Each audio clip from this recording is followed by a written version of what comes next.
my initial desire and vision for what it would be is really this sense of belonging. It's been the people who are here, who are bringing themselves and their skills and their joy and like sharing that with each other.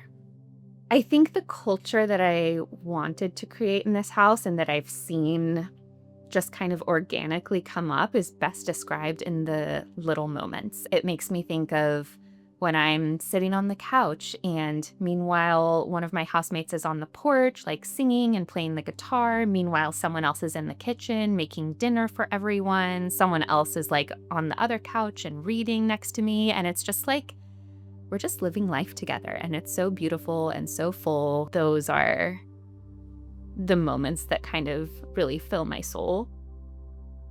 Personally, I think that community is really the answer to a lot of the problems that we're experiencing in our society. Loneliness is often more acknowledged for older adults, and there are more services for them. But interestingly, loneliness is actually most increasing among young people.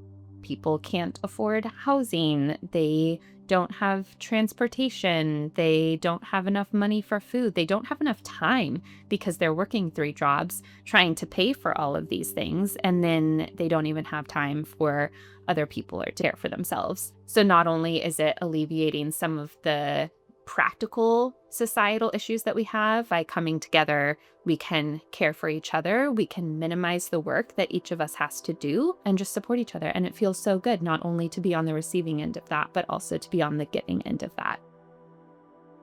I think I wanted to live in intentional community initially just because it makes more sense. And it doesn't make sense for everyone to be doing all of the same things individually and for everyone in their separate houses all to be vacuuming the living room and taking the trash out and, cleaning the kitchen. And if we could just live together and share the work and feed each other, not only would that be more efficient, but it would also just feel better to have those consistent gifts coming from other people and also to be able to do the giving. It does make rent cheaper. We're in a 5-bedroom house with 7 people right now and have figured out how to make that work. And so I think it is a really good solution for the housing insecurity. Not only does it reduce the cost of rent, but then also you don't need as much stuff because you only need 2 couches still, whether you're living by yourself or with 7 people.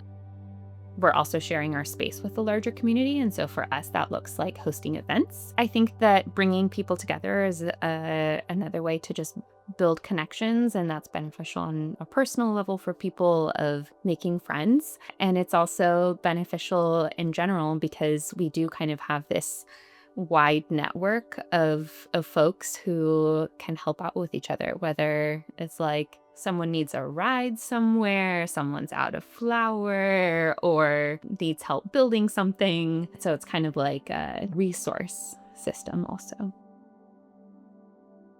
It is hard, and we have that built into our values and built into the application that living together does require immense trust and vulnerability. It doesn't always have to be conflict. I think sometimes living together can be hard because people are going through life. There are ups, there are downs. People have more energy, people have less. And so one really important part of our house structure is having regular meetings so that there's always kind of a designated space to be able to bring up issues, and also the idea of assuming best intent, And I think that's really where the fact that we've developed relationships with each other comes into play, because we know that one person is not going to maliciously bring something up, and we can trust each other to navigate that together.